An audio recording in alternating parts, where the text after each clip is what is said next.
2 days ago, nag-vlog tayo dito kahit yan ko kasagsagan ng bagyong. Nakita nyo naman halos lipa rin ang aking bubong, yung aking atip tumitingala na dahil sa lakas ng hangin. After that, mga bandang alauna ng hapon, nagpasya kami na umalis na. Malakas na talaga yung ihip ng hangin. Nakita ko halos lahat ng mga saging nagtutumbahan na. At ang ginawa ko, yung aking mga kambing, nanguha na ako ng kumpay, tinambakan ko na ng kumpay, binitinan ko sila doon at sabi ko sa mga kasama ko rito, tara na, alis na tayo, talaga unsafe na, umuwi na kami ng bahay. So makalipas ang isa't kalahating araw, binalikan ko, buhay pa. Pero bago nangyari yon, paglabas ko ng bahay, alam ko wala na akong aabutan dito dahil very light material lang naman itong ginamit ko sa aking kubo. Alam ko at any time, at any point, pwedeng liparin ito, liliparin ng buong bubong. Pwede maiwan yung mga tagiliran niya, yung mga haligi, pero yung bubong alam ko idilipad na ito Dumaan muna ako sa bayan, sinilip ko napakalalaking puno na buwal. Yung iba ay tumama doon sa mga bahay mismo. Yung iba pinutol na agad kasi nakasampay sa kuryente, pinutol na agad ng mga local authorities para hindi na makaabala, para ma-restore yung kuryente.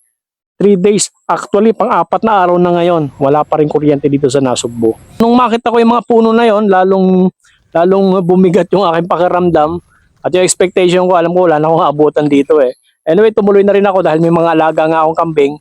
Binalikan ko, habang daan, sinisilip ko, nakita ko yung mga saging karamihan, nakahiga, nakahapay, ilan lang yung nakatayo. Unti-unti kasi mga around 200 meters ang layo mula doon sa kalsada papasok dito. Hanggang sa tinignan ko yung papasok dito, nakita ko yung mga saging ko, mas marami nakahiga kaysa nakatayo. Hanggang sa makita ko yung bubong, nakita ko buo pa ang aking kubo. Salamat sa Diyos kako. Di tuloy-tuloy hanggang sa sinilip ko yung loob, kung ano yung inabutan ko o kung ano yung inalisan namin nung nagbablog kami dito, yung pa rin. Very minor talaga, wala namang na-damage. Except yung medyo sumisilip na yung langit pagka lumalakas yung hangin doon sa atip, pero very minor, halos hindi mo kailangan i-repair. Nung pinuntahan ko ngayon yung kabila, yung bahay ng kambing, may damage. Yung bandang silangang bahagi, yung kanan, nilipad yung bubong, gagastos tayo doon para i-restore, maibalik. Pero anyway, madali lang naman yon. Ang mahalaga dito sa property natin, walang gaano na damage. Salamat sa Diyos. Except yung aking mga tanim na saging, mas marami yung nakahiga kaysa nakatayo. At napakaraming bunga, mga bubot pa, hindi natin papakinabangan. Anyway, kinuha ko na rin at biniting ko dyan dahil pagkain ng mga hayop Isa sa paborito din ng mga kambing na nakainin, yung saging. At yung iba, pwede natin gawing nilupak. At dalawang buwig lang yata yung pwede kong pahinugin Although alanganin pa, pero kesa hindi natin pakinabangan, gamitin na natin.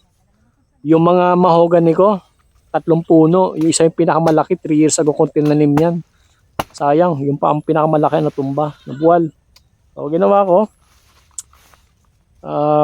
kinahoy ko na lang para gawing panggatong.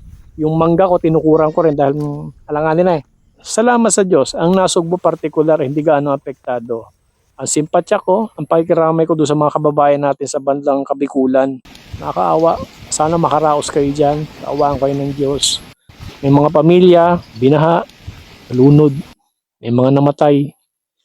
Nung binalikan nila ang kanilang bahay, puro putik, wala nang gamit.